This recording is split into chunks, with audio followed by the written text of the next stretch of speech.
और रायपुर बस्तर दौरे पर जाएंगे अब कृषि मंत्री रामविचार नेताम। मानसून के बाद कृषि योजनाओं की समीक्षा होगी। बस्तर में विकास को अब नई रफ्तार मिलेगी और रोजगार बढ़ाने पर कृषि विभाग का विशेष फोकस दिखाई दे रहा है। अच्छी बारिश से आपको बता दें कि हालात भी सुधर सकते हैं।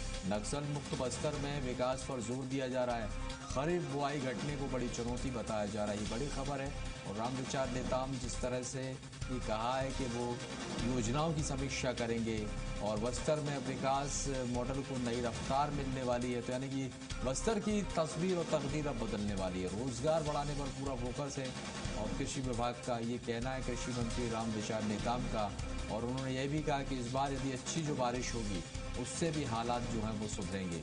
ये बड़ी खबर आपको बता रहे हैं, बड़ा बयान है, सुनिए क्या कहा। निश्चित है, देखिए चिंता का सबब तो अब सबके लिए है और खास करके कृषि विभाग के लिए तो और बड़ी चुनौती वाला काम है। तो मैं समझता हूँ कि अभी भी उम्मीद है, अभी भी हम लोग नाउम्मीद नहीं हुए हैं कि मानसून अभी भी अगर आ गया है तो बारिश अगर अच्छे से होना शुरू हो जाए तो फसल अभी भी संभल सकता है। विजयराम जी, हमारा जो योजना है बहुत ही महत्वाकांक्षी योजना है। इस योजना के लागू होने से सभी जो जरूरतें हैं ग्रामीण क्षेत्रों में, पंचायतों स्तर में, उन सब जरूरत के आधार पे हम काम ले सकते हैं। तो मैं समझता हूं कि जब अवर्षा की स्थिति है तो ऐसे समय में हम लोग अधिक से अधिक जो है जल संरक्षण के लिए भी काम करेंगे और चारा विकास के लिए भी काम हो सकता है, उद्यानिकी के लिए, खेती के लिए।